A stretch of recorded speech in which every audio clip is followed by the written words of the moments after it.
Então, esse é o nosso tema. Os pilares do direito sindical, né? O direito sindical brasileiro, né? Para que todo mundo quase na área trabalhista, advogados jovens, advogados de sindicatos, advogados de empresas, professores, ele é confuso, né? O direito sindical brasileiro, quando a gente vai explicar para um estrangeiro ou quando a gente vai explicar para um aluno muito jovem, ele é confuso, porque ele tem alguns pilares estruturais, sendo que um deles agora foi eliminado, e da razão pela qual a gente está aqui falando sobre isso, num momento onde, já foi falado aqui, a reforma trabalhista prestigia a norma coletiva, né? Se a gente for ler lá o artigo 611-A da CLT, um artigo novo, ali nós temos um prestígio de diversos temas que o sindicato pode negociar com as empresas. Nós temos a tão divulgada segurança jurídica esperada da norma coletiva.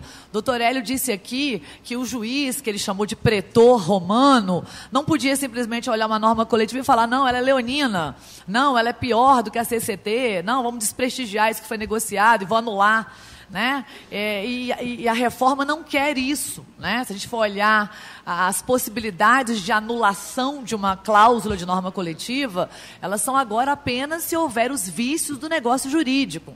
A gente tem agora a necessidade de o sindicato compor o polo passivo de uma ação trabalhista, individual ou coletiva, como litisconsorte necessário do réu, empresa, em regra, se houver a discussão de uma cláusula coletiva. Ele tem que sentar em mesa de audiência e defender a cláusula que ele negociou. Nós sabemos aqui, sem fazer nenhuma crítica aos advogados do sindicato, ao contrário, mas inúmeras são as ações, pelo menos no Rio de Janeiro, que são ajuizadas pelo próprio sindicato, pugnando pela nulidade de uma cláusula de norma coletiva negociada por esse mesmo sindicato, o que nunca fez sentido para um engenheiro. O sindicato pedir a nulidade de uma cláusula que ele negociou, ou a afastabilidade da sua aplicação.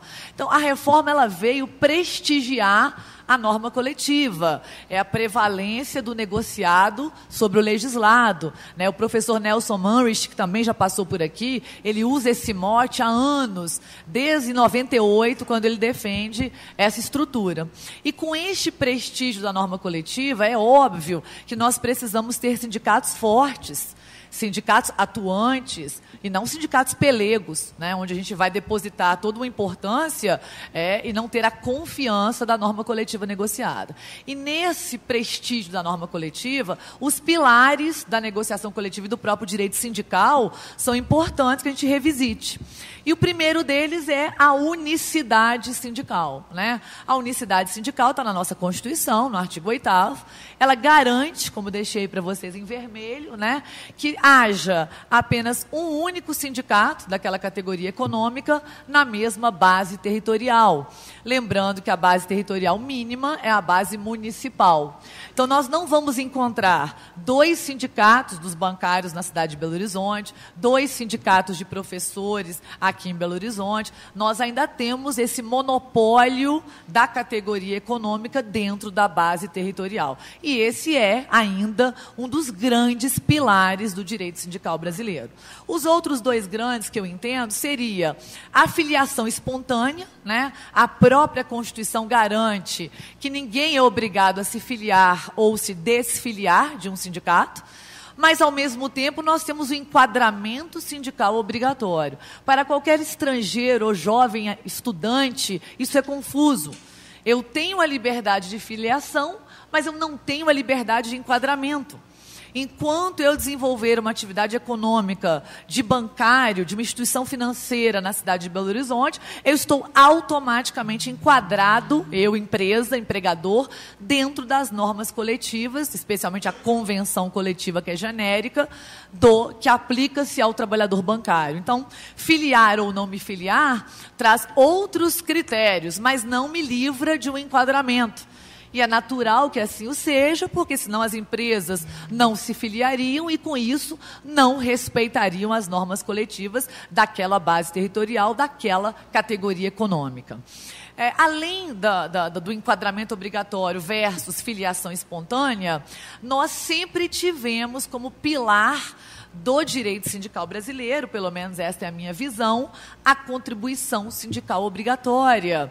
E a doutora Miriam, que por aqui passou e conhece muito mais o direito sindical que eu, certamente, porque é uma advogada de sindicato, da CUT, como ela disse, refletiu. Eu defendia uma contribuição espontânea e até participei de atividades sindicais de sindicatos fortes que devolviam a contribuição sindical para o trabalhador que não quisesse o desconto com uma expressa autorização pessoal. E lá no Rio de Janeiro nós temos o Simpro, o Sindicato dos Professores fez isso a vida inteira, a empresa descontava Manu Militari, porque assim a lei determinava, e o Sindicato dos Professores chamava os professores lá e devolvia a contribuição, a não ser que o professor dissesse, não, eu quero contribuir. Então ele já tinha esse tratamento. Mas a contribuição sindical obrigatória, os sindicatos de forma geral nunca fizeram isso, ela sempre foi um pilar também, porque ela garantia ao sindicato, junto ao monopólio daquela categoria econômica na base territorial, grana. E nós sabemos que ter o conforto de eu ser o único sindicato dessa base, sem concorrência, e ter o dinheiro, fazendo ou não um bom trabalho, batendo ou não a porta de uma empresa para fazer uma negociação sindical, é um conforto muito grande. Conforto esse que pode também beirar uma acomodação. Né? Isso é que é um problema sempre muito grande, que a gente vive em casa com filhos, dar o conforto e fazê-los ir à luta, né? Isso a gente vê na vida pessoal da gente, acontece de forma tradicional. Então, o fim da contribuição sindical obrigatória, acho que de forma geral, era defendido por todos. Né? Um sindicato que você quisesse, para o qual você quisesse contribuir, se sentisse a sua representatividade, a batalha por um direito da sua categoria. Quantos processos eu trabalhei, em quantos processos onde se discutia a legitimidade de uma representação? Não, sou eu que represento essa categoria, sou eu, é metalúrgico, mas eu sou soldador, né? Aquelas categorias menores em que vai havendo desdobramento de categoria, e nunca se bateu a porta da empresa para fazer uma norma coletiva. Era simplesmente a legitimidade para obter a contribuição sindical. Era até vergonhoso, né? Eu não tenho receio, não sou leviana em dizer, em vários processos eu achava aquilo vergonhoso. Era tão somente brigar pela contribuição sindical dos últimos 5 anos, sendo que jamais o sindicato tinha se apresentado à empresa como representante da parcela daqueles trabalhadores. E a reforma trabalhista, ela veio com a eliminação da contribuição sindical obrigatória. E Belo Horizonte não foi diferente dos outros estados. Certamente quem atua na área sentiu e presenciou, quiçá trabalhou em diversos processos onde o sindicato foi à justiça pedir, na tutela de urgência, o desconto da contribuição sindical, às vezes uma consignação em juízo, às vezes uma liberação por alvará, neste ano aí, entre março e abril. As batalhas na justiça foram muitas, juízes deferindo, juízes indeferindo, incidentes de uniformização de demanda repetitiva para que surgissem os precedentes nos tribunais, até que nós chegamos à decisão do STF em junho, em 29 de junho, onde se reconheceu a constitucionalidade do fim da contribuição sindical obrigatória. Então, o que nós temos oficialmente, nós temos primeiro da reforma de novembro, mas batendo aí o martelo das brigas jurídicas, nós temos a decisão do STF, que eu deixei um resuminho para vocês, se esse material provavelmente vai ser encaminhado a vocês, para vocês lerem um pouco dos fundamentos de cada ministro. Nós tivemos uma decisão pela constitucionalidade do fim da contribuição sindical obrigatória, né? Então, hoje o trabalhador tem que expressamente autorizar esse desconto.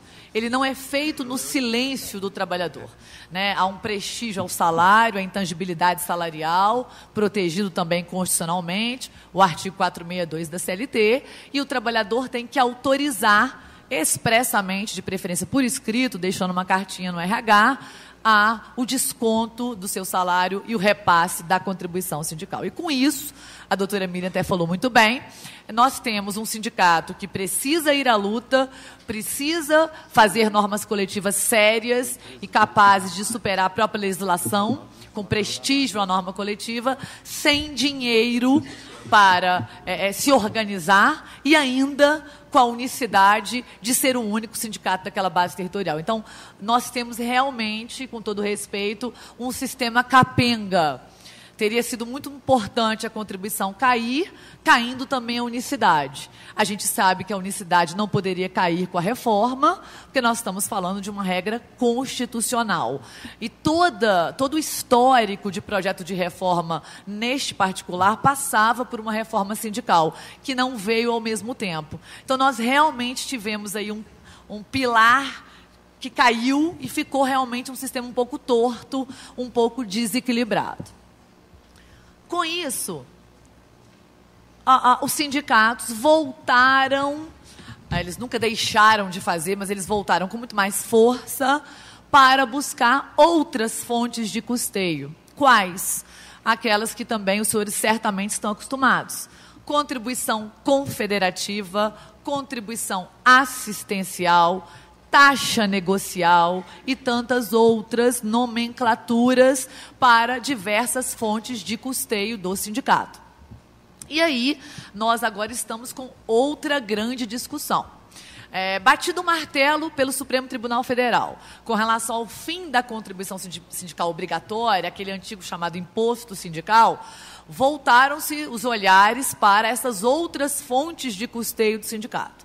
E os sindicatos, como já vinham fazendo, claro, mas agora com muito mais ênfase e com muito mais preocupação, passaram a fazer as assembleias e incluir nas normas coletivas essa fonte de custeio.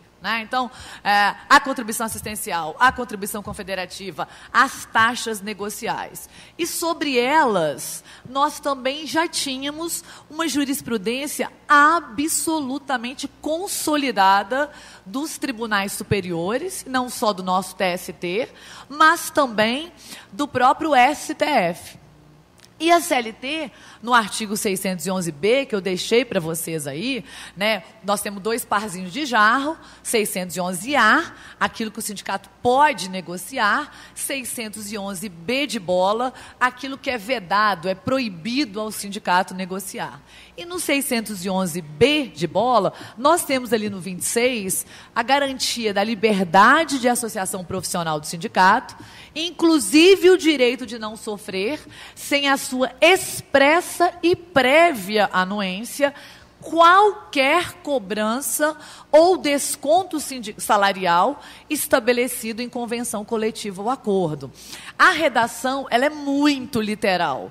É o direito de não sofrer, sem a sua expressa e prévia concordância, anuência, qualquer cobrança ou desconto salarial estabelecido em norma coletiva. Norma coletiva, leia-se ACCT genérica e o ACT específico para aquela empresa ou grupo de empresas. Isso está no 611B de bola. E aí, nós voltamos a todos os precedentes que nós já tínhamos e temos, porque eles não foram cancelados, do TST e do STF. Eu deixei para vocês aqui, resumidamente, esses precedentes, para a gente ir construindo juntos esse raciocínio.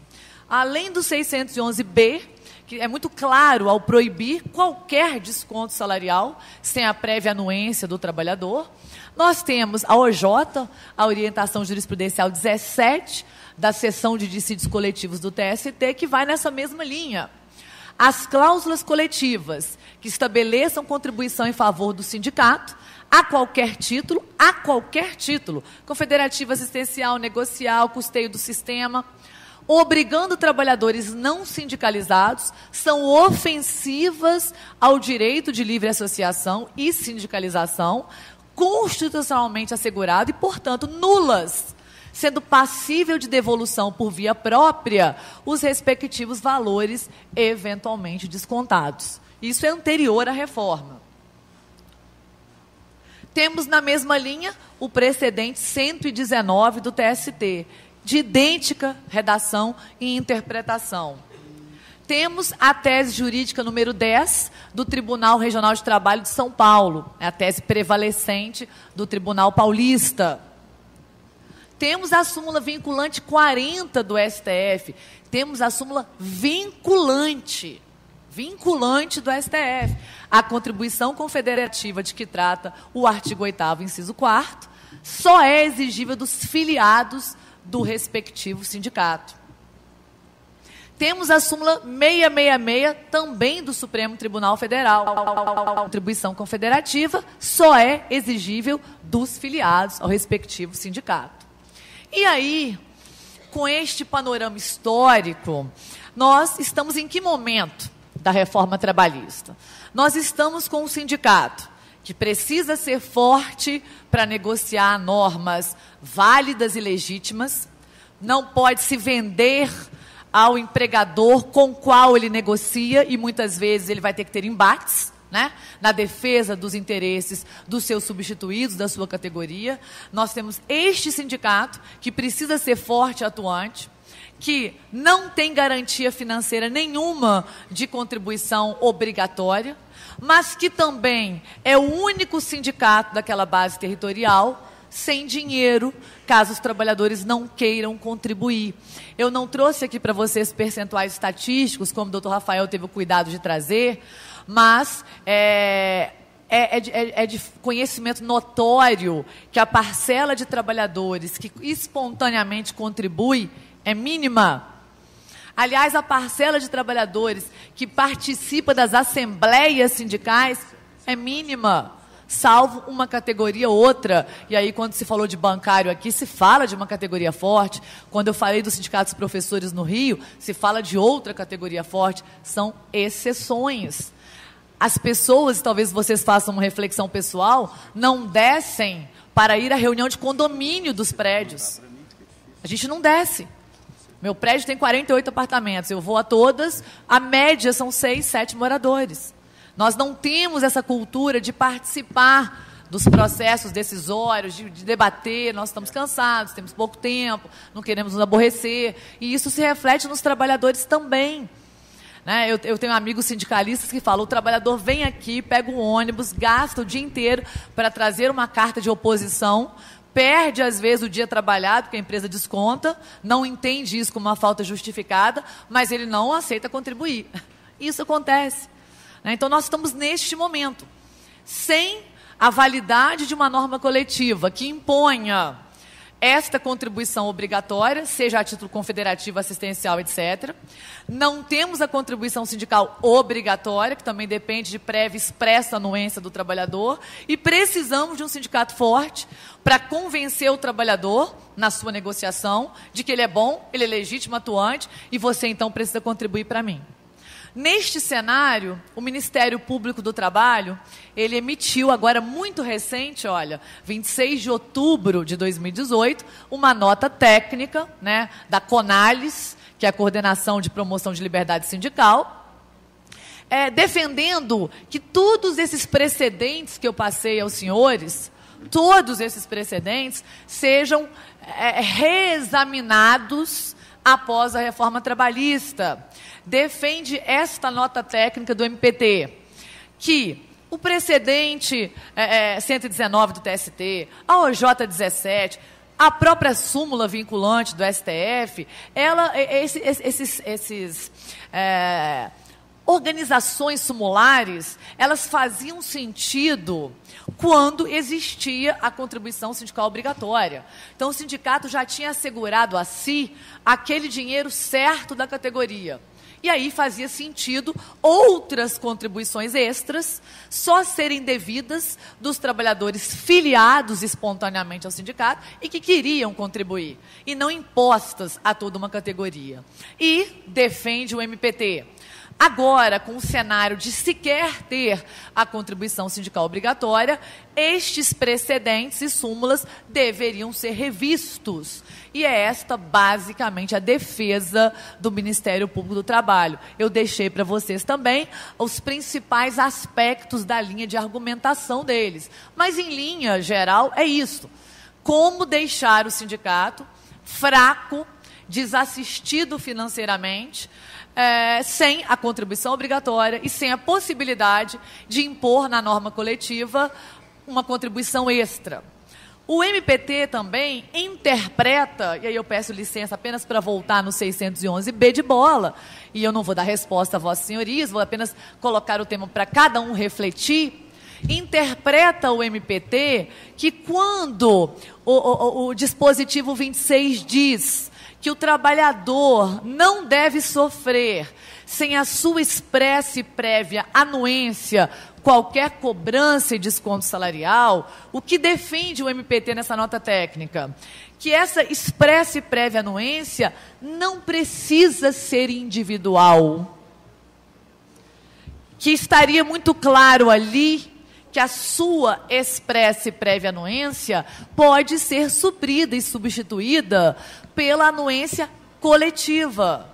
Quando a Assembleia debate a possibilidade de prever esta contribuição confederativa ou assistencial naqueles moldes, se o trabalhador não foi lá votar e não foi lá se opor e levantar a mão contra, e aquela cláusula foi aprovada, aquela cláusula supre a anuência expressa e prévia de cada trabalhador. Esta é uma primeira defesa do Ministério Público do Trabalho em favor, vamos dizer assim, do sindicato poder, sim, contra todos esses precedentes que nós lemos, impor na norma coletiva, negociada livremente, aprovada na Assembleia, esta contribuição por outras fontes. Doutor Hélio, que aqui passou, ele disse, como advogado de empresa em que ele se apresentou, eu não crio caso nessas normas coletivas. E foi lá, aprovou, ok. Eu só me preocupo em colocar uma cláusula dizendo, olha, se eu for questionado na justiça, eu empresa, que esse desconto é ilegal, eu vou cobrar o regresso do sindicato. Ou o trabalhador vai ter que cobrar o regresso do sindicato, ele próprio, né? Eu também advogo muito para a empresa, como advogo muito para os trabalhadores, especialmente no escritório modelo da PUC, os nossos assistidos, eu divirjo um pouco dele. A gente não orienta a empresa a aceitar uma cláusula dessa, se entender que essa cláusula vai sim contra os precedentes das cortes superiores e pode gerar problemas para a empresa, sim. Porque o trabalhador, quando ele vai a juízo, ele pede a devolução desse desconto que ele não autorizou.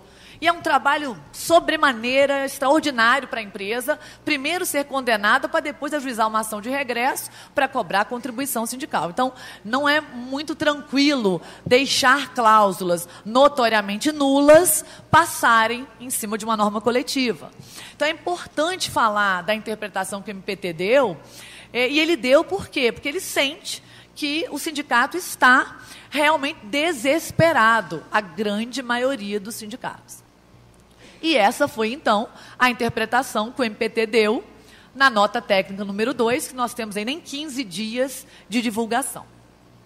E aí, nesse cenário, a pergunta, que vocês vão ficar frustrados porque a gente não vai ter muita resposta, é: como é que fica a extensão dos direitos previstos nas normas coletivas para quem não contribuiu para o sindicato? E eu coloquei a palavra direitos, deveres, né, é ampla, não só benefícios, porque nós sabemos que existem normas coletivas com regras também impégios, né, regras às vezes duras para os trabalhadores, né? Então, ambas as regras, elas seriam ou não aplicáveis, tanto o ticket de refeição, como o adicional de hora extra superior a 50%, como um turno ininterrupto de revezamento, que não será de 6 horas, mas será de 8. Né? As regras de exceção também que as normas coletivas comportam. Como é que fica isso para quem não contribuiu para o sindicato? Nós temos aí alguns problemas, que eu acho eles bem interessantes para a gente debater, surgidos pós-reforma. Proibição de participação nas assembleias sem que o empregado tenha contribuído. Esta é praticamente uma regra no Rio de Janeiro. É uma regra hoje. O sindicato tem divulgado as convocações para as assembleias, onde ali já diz, se você não contribuiu, você não poderá participar. E aí, muitas vezes a empresa se pergunta, eu devo me meter nessa briga? Eu devo defender na justiça o direito de o meu trabalhador que não contribuiu participar dessa assembleia? Eu já tive discussões com clientes que queriam exatamente que as pessoas que fossem participar e votar defendessem interesses já praticamente acertados interna corporis. E só indo os sindicalizados que contribuíram, aí que nada ia ser aprovado mesmo, porque era uma massa pequena, uma massa historicamente mais ligada a um embate empresarial. Cláusulas que restringem a própria aplicação da norma àqueles que não contribuíram. Eu deixei um exemplo para vocês aqui. Esta é uma norma muito recente. Eu não coloquei o nome do sindicato, não sei, não teria nenhum problema, porque está até no sistema mediador, mas eu preferi não colocar, é um sindicato com o qual eu negocio, e é muito clara a redação, ficando excluído de todas as cláusulas ora negociadas, devendo, para tanto, apresentar formalmente a sua manifestação de revogação da oposição na secretaria do sindicato e pagar a contribuição. Então, já é um exemplo de inúmeras normas coletivas que a gente vem recebendo, não só no Rio, né? Já tem várias na região Nordeste também na mesma linha, de que, se não tiver contribuído para o sindicato, o trabalhador não vai se beneficiar desta norma coletiva. Outra novidade que os sindicatos passaram a praticar: cobrar das empresas para qualquer negociação que interesse as empresas. E são muitos os temas que interessam as empresas, porque a própria lei exige que apenas por norma coletiva esses temas estejam impostos. Então, um banco de horas. Nós temos agora, a partir da reforma, a possibilidade de negociar um banco de horas, que é uma compensação de jornada individual até 6 meses. Mas superior a 6 meses até 1 ano, só com o apoio do sindicato, com a chancela sindical. PLR, a Lei de Participação dos Lucros e Resultados, que é a Lei 10.101, que é uma lei muito utilizada pelas empresas, porque dá a segurança de não ter integração à remuneração, de não se cobrar o fundo de garantia em cima da verba destinada à PLR, de não ter a contribuição do INSS, né? É um ordenamento muito utilizado pelas empresas. Ela exige a participação sindical para que ela tenha validade. Muitas vezes a empresa peita e faz sozinho, tem essa coragem, mas o INSS, lá no Rio particularmente, ele entra caindo pesado nas autuações e nas execuções fiscais. Uma empresa, para ter peito e coragem de fazer um plano de PLR sem a chancela sindical, ela está comprando uma briga grande com o INSS. Né? Eu coloquei turnos ininterruptos de revezamento, matéria simulada pelo TST, para eu ultrapassar a jornada de 6 horas e as 7ª e 8ª horas não serem horas extras, só se o sindicato acordar com a empresa as regras daquele turno ininterrupto de revezamento. Então, todos esses itens que o sindicato sabe que a empresa precisa da sua chancela, os sindicatos começaram a cobrar para fazer a negociação. E essa cobrança tem as mais variadas fontes. Cobrar per capita, por número de trabalhadores envolvidos, cobrar a contribuição sindical. Só negocio a PLR se a empresa pagar a contribuição sindical, que era obrigatória, e o trabalhador não pagou. Cobrar a contribuição confederativa, cobrar doações para escolas que o sindicato mantém, fundações que o sindicato mantém, e as mais variadas formas de cobrança para as empresas. Quando a doutora Miriam disse aqui que a homologação da rescisão, ela sempre viu muita importância, porque por diversas vezes o sindicato fazia o cálculo, reexaminava o TRCT, o termo de rescisão, apontava equívocos, pedia para a empresa corrigir. Nós sabemos que a reforma eliminou a obrigatoriedade de passar por a homologação sindical. Mas muitas empresas, lá no Rio, muitos sindicatos, continuam com esse serviço. E muitas empresas até gostam. Não, eu quero, porque eu faço tudo tão certinho que as dúvidas do meu trabalhador são ali esclarecidas pelo próprio sindicato. Eu tenho uma tranquilidade maior quando o homologador revê os cálculos e explica ao meu trabalhador que eu estou fazendo a coisa certa. E agora os sindicatos passaram a cobrar por esta homologação também. Olha, ela não é mais obrigatória pela lei. Você quer a minha assistência, então eu vou cobrar. Lá no Rio, a média tem sido de R$300 a R$500 por homologação. É caro.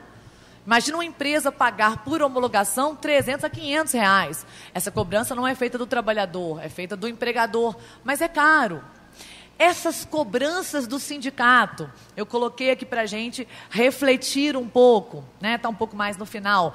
Elas são antiéticas, elas são imorais, né? Deixei aqui mesmo, perdão. Há conflito de interesses, né? Essas receitas, e já há artigos interessantes sobre o tema. Eu não sou uma advogada tributarista e não me sinto confortável nem com competência técnica para passar isso a vocês, mas se o sindicato passar a atuar como um prestador de serviços e receber essas inúmeras fontes de custeio, será que ele perde a imunidade tributária que ele tem na Constituição?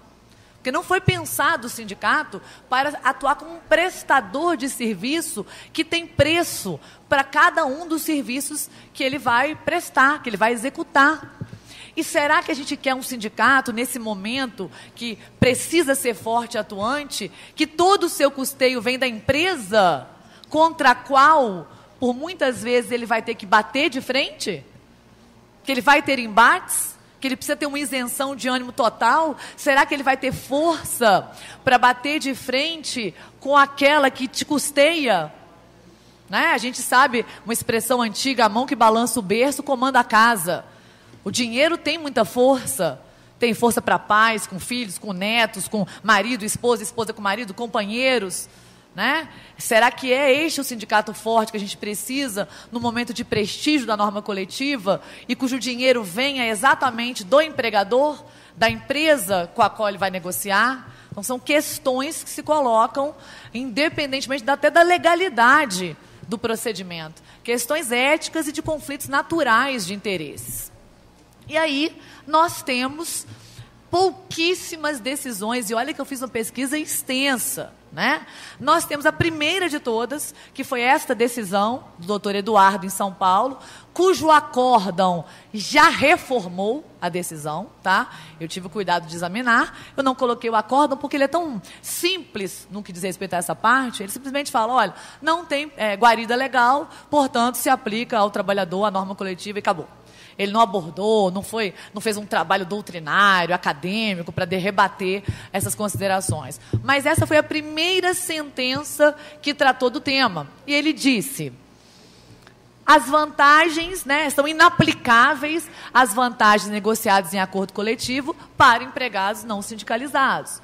De acordo com a sentença do juiz, o trabalhador que não contribui com o sindicato não deve receber em folha de pagamento as vantagens negociadas no acordo coletivo. Palavras do juiz: se é certo que a sindicalização é uma faculdade do cidadão, não menos certo é que as entidades devem ser valorizadas e precisam da participação dos trabalhadores da categoria, inclusive financeira, a fim de se manterem fortes e aptas a defender os interesses. E nós temos 2 pareceres do MPT, né? Como eu disse, o MPT ele tem comprado, de forma geral, a briga dos sindicatos. Então, nós temos 2 pareceres que eu deixei para vocês aí, um deles até de uma procuradora no Rio de Janeiro, onde foi proposta a investigação do sindicato e a investigação do procedimento do sindicato, no sentido de que essas cláusulas que impedem a participação na Assembleia e impedem o beneficiamento da norma coletiva na sua integralidade, nas cláusulas boas e ruins, fossem tidas como nulas. E esses 2 primeiros pareceres da Procuradoria, acredite se quiser, né, porque eu acho que pensaria que a Procuradoria ia defender o trabalhador em si, mas nesse primeiro momento a Procuradoria defendeu o sindicato. Claro que buscando, com a defesa do sindicato, defender o próprio trabalhador. E disse: não é justo e não é legítimo que, se eu não pago ao sindicato e entendo que ele não me representa, eu não acho que você me representa, então a norma coletiva que ele negocia não pode valer para você, porque senão fica muito injusto e desigual. eu não pago, eu não contribuo, não aceito a sua representatividade, mas quero me beneficiar das normas coletivas que esse sindicato negocia. Então, nós temos este primeiro parecer, muito recente, e temos esse segundo parecer, também, esse é do Rio de Janeiro, da doutora Heloísa Ingersoll, onde ela vai na mesma linha, na linha de que ela não acha correto e justo que o trabalhador se beneficie da norma coletiva sem que ele queira contribuir para este mesmo sindicato. E esse é o panorama que nós temos. No plano de governo do agora eleito presidente Jair Messias Bolsonaro, ele defende que o sindicato precisa convencer o trabalhador a voluntariamente se filiar, através, por meio de bons serviços prestados à categoria, defendendo que eles já eram, na época, contra o retorno do imposto sindical. E esse é o panorama que nós temos. Só que, como a gente já disse, e aí para encerrar, eu sei que eu passei 5 minutinhos do tempo, nós temos uma situação que até me parece muito adequada. Eu confesso a vocês que simpatizo demais com os pareceres da Procuradoria em termos de não estender as normas coletivas àquele que não contribui. Me parece um raciocínio muito lógico para um engenheiro, né?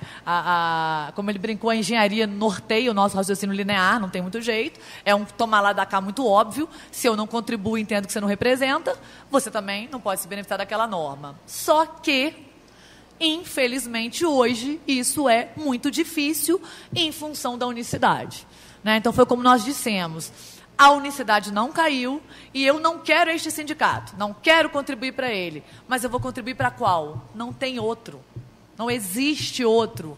Não existe concorrência ainda.